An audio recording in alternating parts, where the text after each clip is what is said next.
The views and opinions expressed in this program are those of the individuals involved and do not necessarily reflect the official policy or position of Radio Agri 90.1 FM management.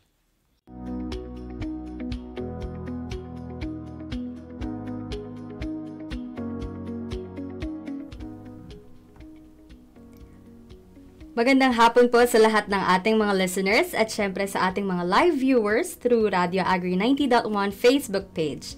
Ngayong hapon ay isang panibagong episode ng ating programang Coco Talk, ang ating pagsasamahan. Ako po si CJ at kayo ay nakatutok o nakikinig ngayon sa Coco Talk, usapang shared facilities for processing.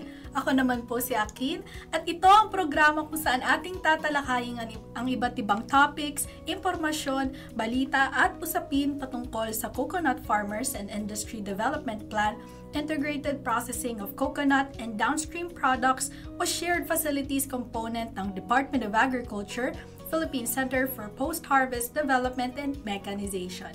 Dito lamang yan sa Radio Agri 90.1 FM Filmec, Kasaganaan para sa bayan.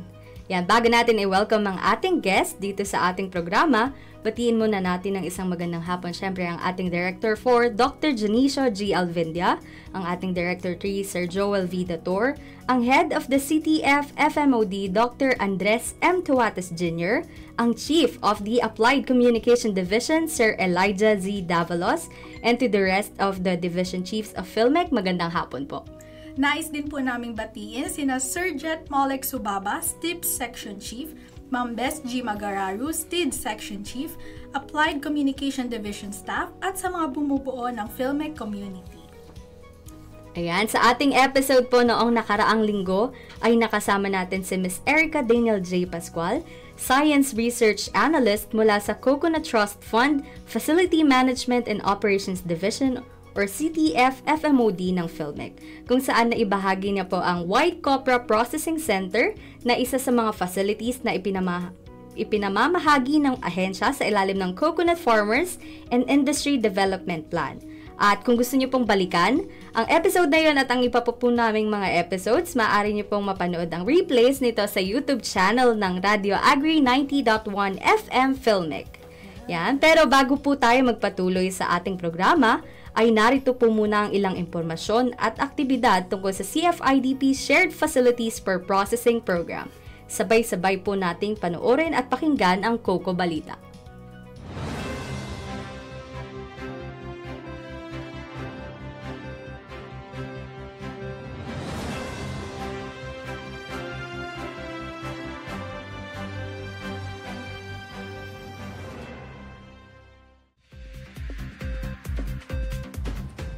Joint on-site validation isinagawa sa Quezon.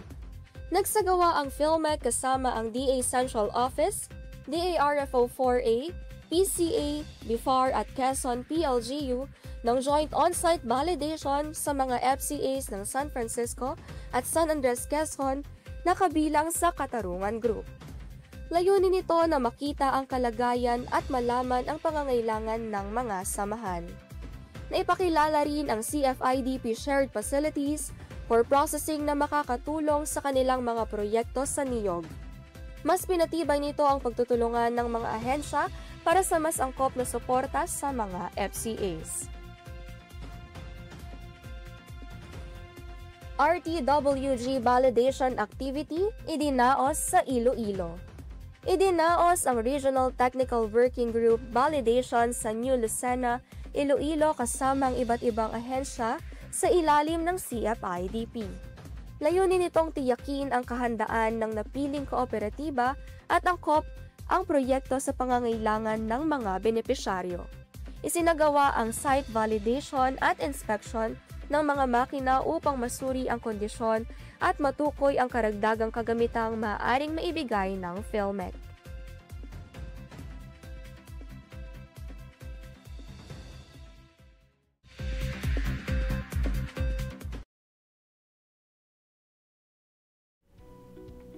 Natunghayan po ninyo ang Coco Balita para sa mga news at updates ng CFIDP Shared Facilities for Processing sa nagdaang linggo. Nais po naming batiin ang ating mga tigapanood sa ating Facebook live stream. mula po kay Etne Sivnake, watching from Cabuyao City, Laguna. Magandang hapon po. Maraming salamat po sa pagtutok sa Kokotok ngayong araw. Samantala, ang aming guest naman sa ating episode ngayong hapon ay nagbabalik para naman ibahagi sa atin kung ano ang Cocoa Coir and Peat Processing Facility na isa sa mga ipinamamahagi ng ahensya sa ilalim ng programang CFIDP. Ipinakikilala po namin sa pangalawang pagkakataon dito sa ating programa si Mr. Leo D. Domauel, Science Research Specialist 1 mula sa Coconut Trust Fund Facility Management and Operations Division or CTF FMOD ng PhilMec. Magandang hapon po, Sir Leo. Maaari po kayong bumati sa ating listeners at viewers. Yes, magandang hapon po muli sa ating lahat. Gusto ko lang din pong bumati ulit sa ating mga lahat ng tagapakinig at lahat po ng mga bumubuo po ng CFIDP program.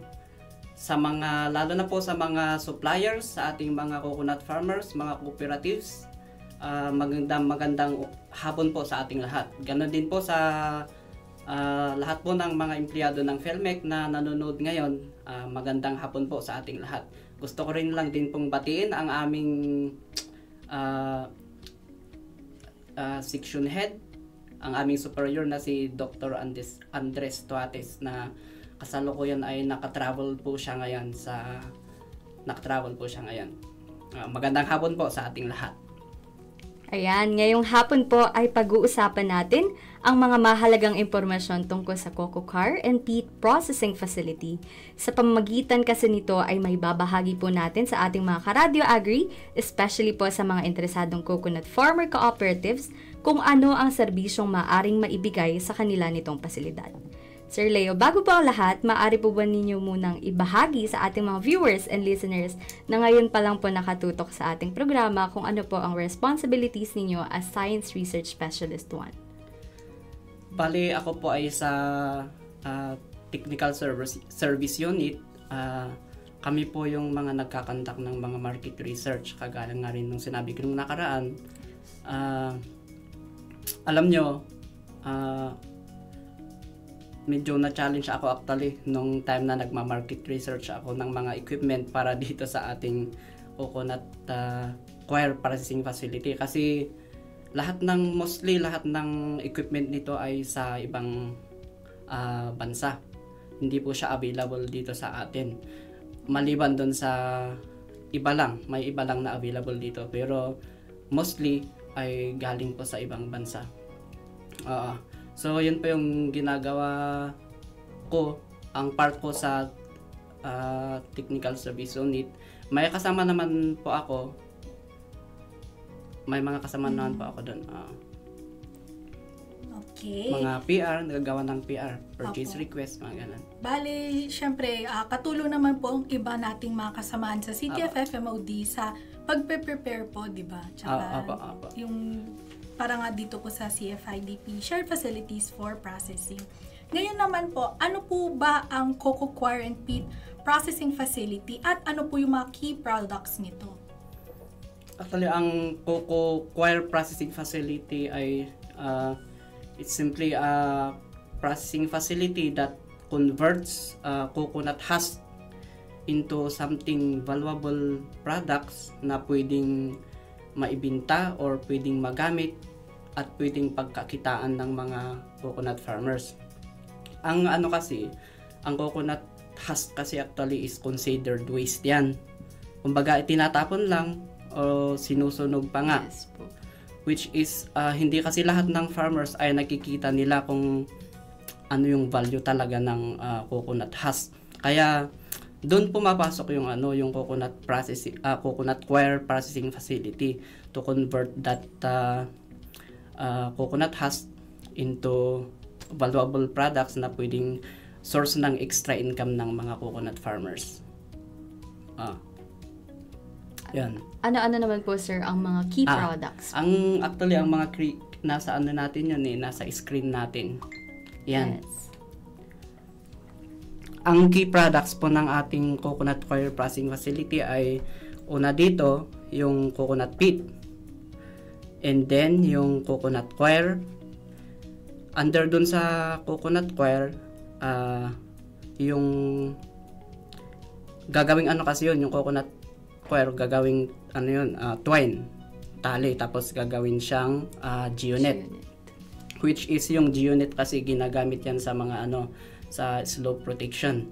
Sa mga sa mga erosion control, soil protection, slope protection. Yung kokopit naman natin ay ginagamit yan sa mga mostly ginagamit yan sa as soil conditioner, mga planting mediums, like kung sa mga seedlings ng mga halaman, yan mostly ginagamit yung kokopit. Mainam kasi yan kasi maganda yung moisture retention. So ayun, pag in-export, for export naman yung kokopit, ginagawang black yan, bloke, para for export.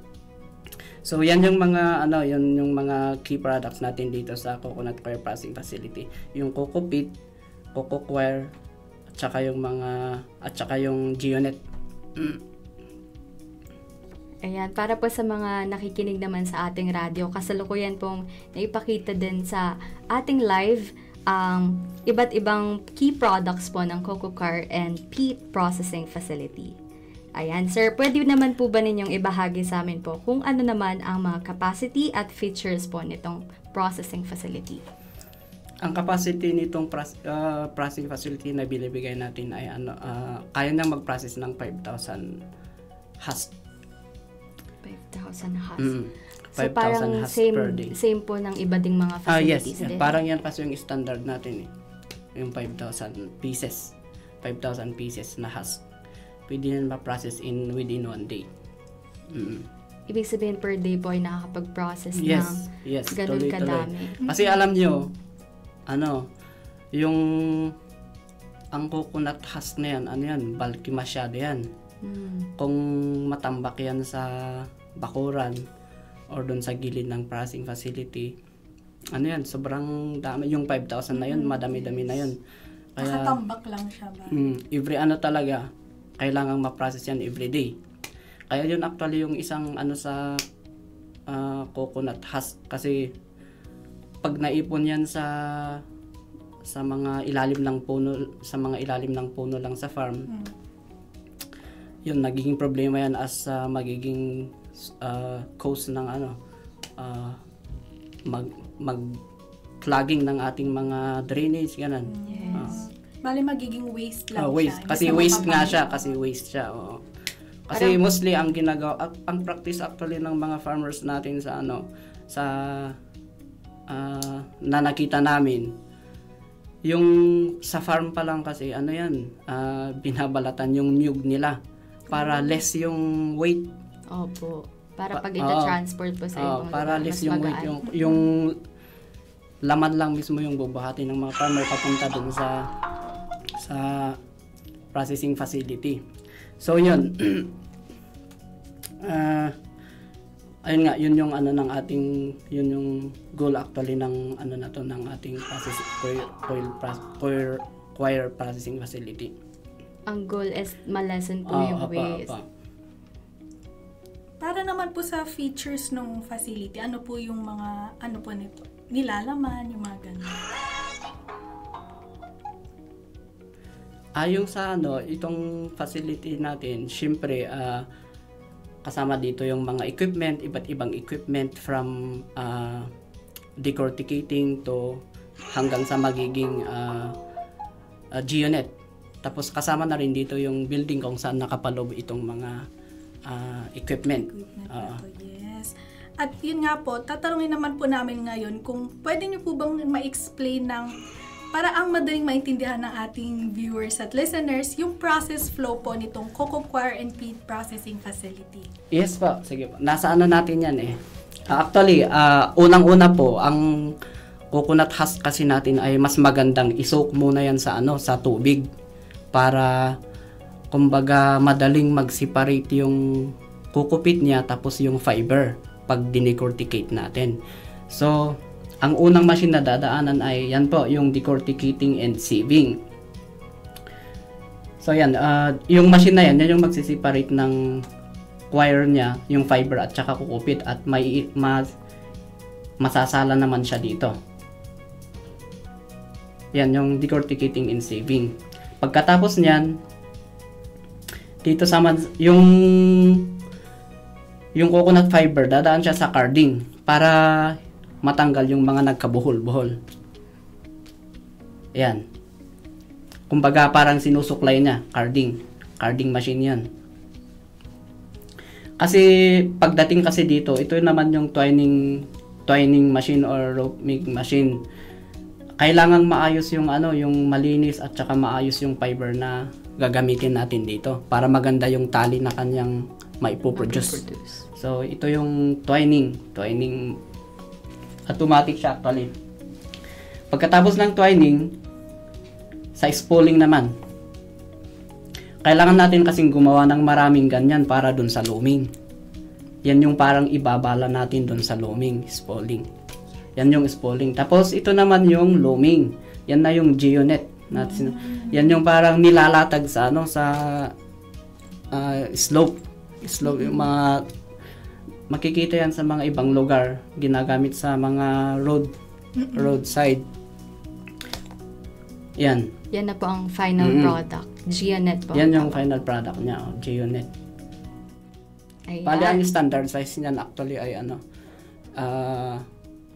meter by 50 meters. Yan yung isang rolyo. Mostly ang gumagamit dyan ay yung mga sa mining companies. Yan yung mostly na sa Surigao area, mga mining companies actually yung yung malakas sila order ng mga pinagpe-patronize po ng Geonet. Ayan, para naman po sa mga nakikinig sa ating radyo, ito po ulit ang process flow sa Cococar and Peat. Ang una po ang decorticating and sieving, pangalawa po ang carding, pangatlo naman po ang twining or rope making, pang-apat ang spooling, at pang-lima po ang looming. Yan. Habang nag-explain po si Sir kanina, ay pinapakita rin po ito sa ating live, ang videos po ng process flow sa Cococar and Peat Processing Facility. Ayan, samantala isa pa po naming tanong, ano naman po ang kagandahan nitong pasilidad na makakatulong po para makahikayat po ang ating mga coconut farmer cooperatives na maging interesado po sa program. Bukod po sa nabanggit na ninyo kanina na nalilesen nga po ang waste through Cococar and Peat Processing Facility. Actually, yan nga kasi yung parang foundation na ng cooperative na doon na nila lahat gagawin ang kanilang mga activities, mga trainings magiging training, pwede rin magiging training center. Yun, at sinabi ko nga noon din nung unang talk natin dito ay makaka-access sila ng mga mas modernized machine sa pag-process nga nitong ating mga coconut husk. Tapos yun nga, malaki talaga ang tulong nito sa mga cooperatives kasi naka-design talaga ito as yung building nito kompleto talaga. Ayun nga, meron siyang office, meron siyang mga storage area para sa mga final products. So design siya as safe safety processing facility. Safe para sa mga ating mga cooperatives. Yes, yun naman din po ang importante syempre na yung mga pinapamahagi po nating facilities at syempre machinery at equipment ay naaangkop para sa ating coconut farmers cooperatives at syempre safe para sa kanila. Yan, at nais po namin i-take itong opportunity na to para i-promote ang Radio Agri social media accounts sa Facebook, X, Instagram, and YouTube at Radio Agri 90.1 FM lang pala. Okay, at meron din po tayong text hotline at 0962-119-7445. Bago po natin ituloy ang ating interview, panoorin po muna natin itong video patungkol sa Coco Peat and Geonet Processing Facility, isa sa mga SFPs mula sa DA Felmec.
Ako po si Mercy Igos, Chairperson ng Mabini United Farmers Cooperative, Mabini Placer, Surigao del Norte. In behalf sa Mount Paco, nagpasalamat ako sa Filmic sa nadawat namo nga mga ekwipo nga kini makatabang sa among pag-operate nining among project sa GeoNets. Nga kini maka-produce na kami og daghan kaayo nga mga GeoNets nga makahatag kami sa mga order sa mga mining companies.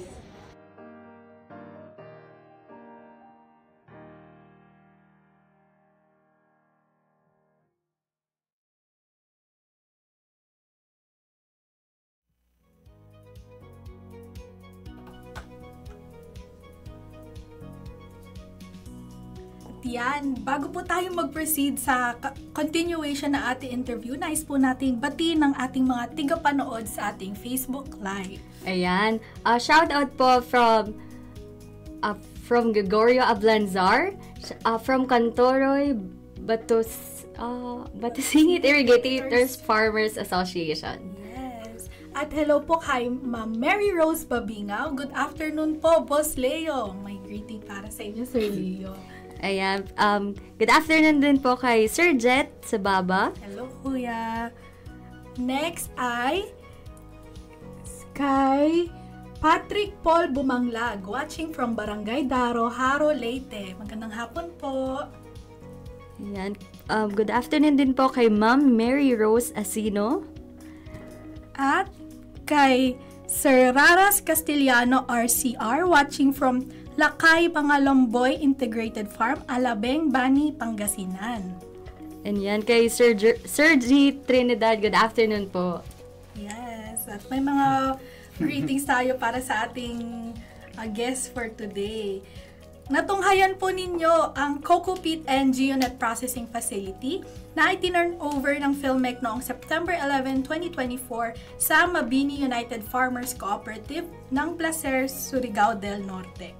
Itong SFP po na ito ay worth noting at special siya dahil ito po yung kauna-unahang SFP na nakumpleto at na-turn over ng Filmec para sa ating coconut farmer cooperatives. Ayan, abangan po natin at asahan pa ang mga susunod pa pong videos ng iba't ibang mga processing facility. Salamat po sa panunod at pakikinig sa ating mga nakatutok ngayon sa ating radio at sa live stream. Ituloy naman po natin ngayon ang ating interview kasama si Sir Leo. Maliban po sa nabanggit natin kanina, ilan na po ba yung na-establish na Coco Quarry and Peat Processing Facility at saan pong mga regions o probinsya ito na itayo? As of now, ano pa lang sa Mabini, Surigao pa lang. Yes, yung pinanong po natin kanina. Yung isa kasi is inaantay pa lang yung yung building na maitayo. Wala pa yung building kaya hindi pa namin ma-install. Pero meron tayong mga apat na procure na ganitong set ng processing facility.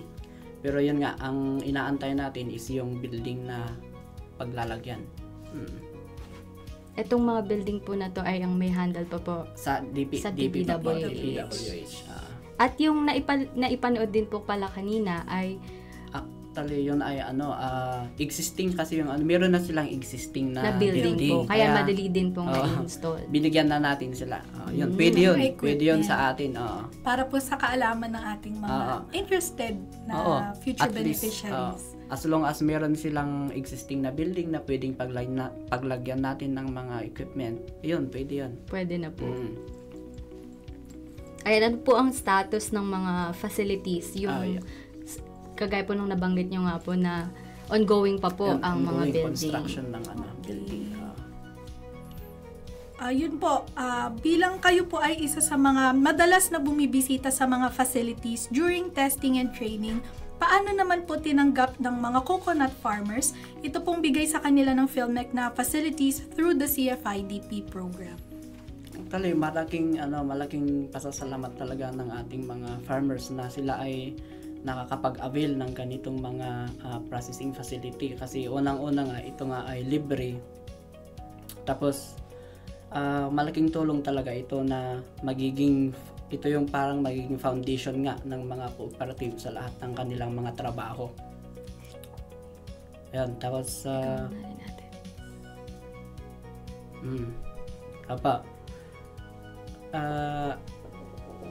excited. Actually, lahat ng co-op natin excited sila. Maski yung mga ongoing pa yung mga building nila, continuous silang follow up sa amin kung ano yung status ng mga ng itong mga current na status ng building, ganun.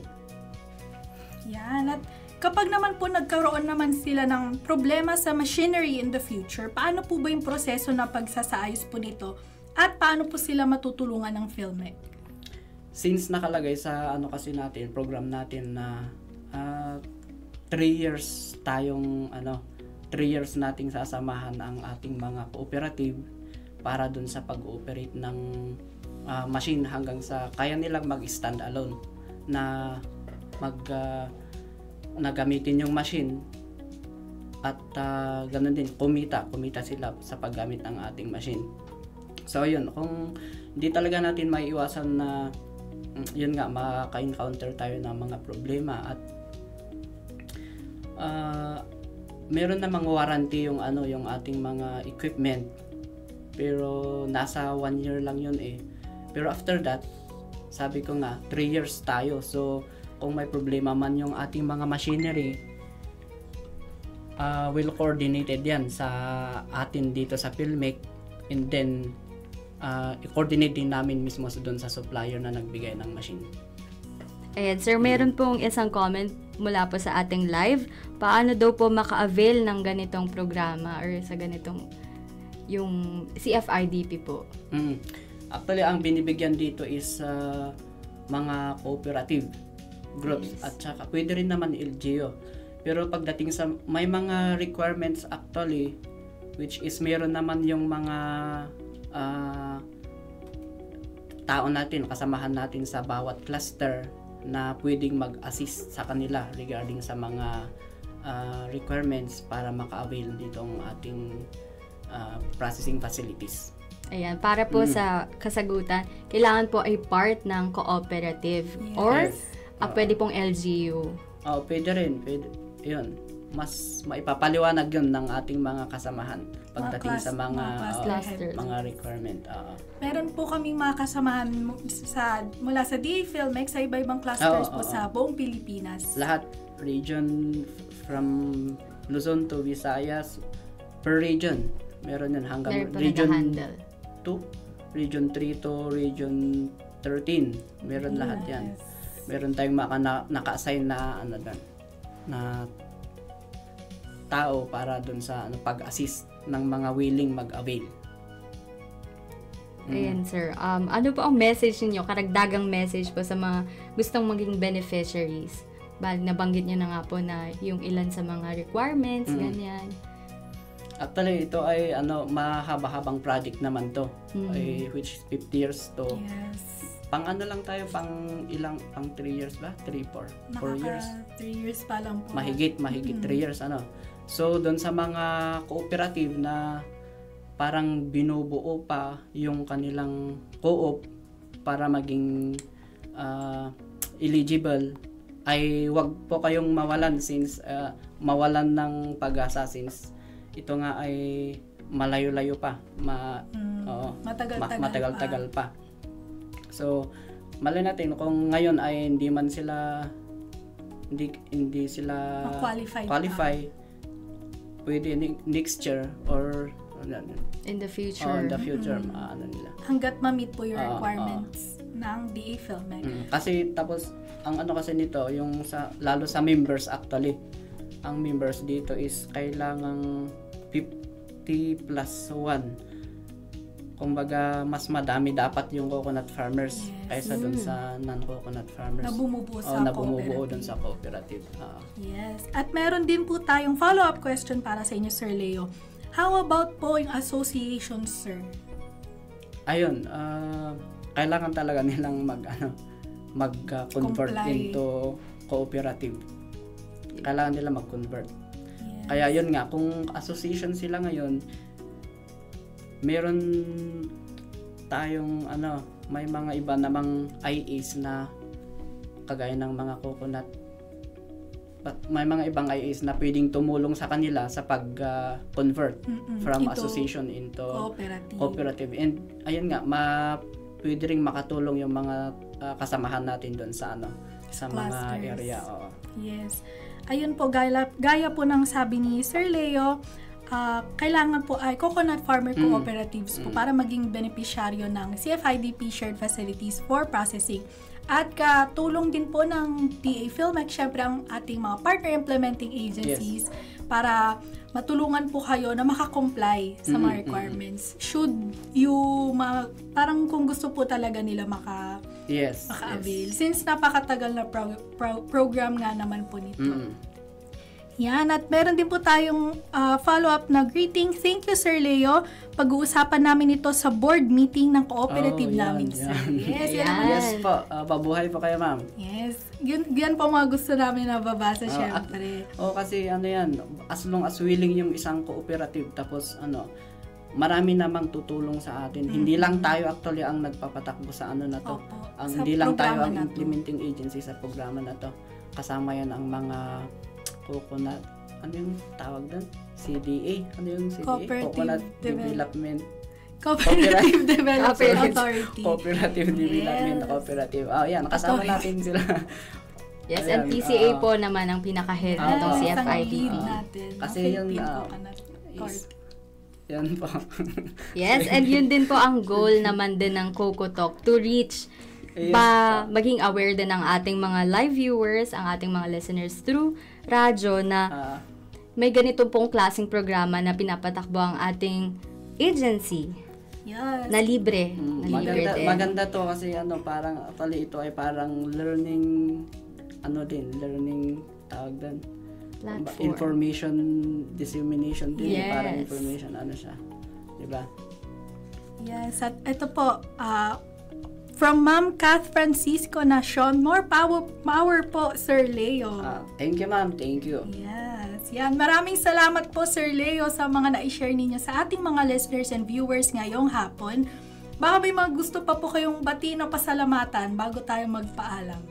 Ayun, maraming salamat po ulit sa mga lahat ng nanood. At ayun nga, sabi ko kanina, sa lahat ng bumubuo po nitong ating programa CFIDP, lalong-lalo na po sa ating mga farmers, cooperative, sa ating mga suppliers. Actually, malaki po yung inyong ginagampanan dito sa ating project to.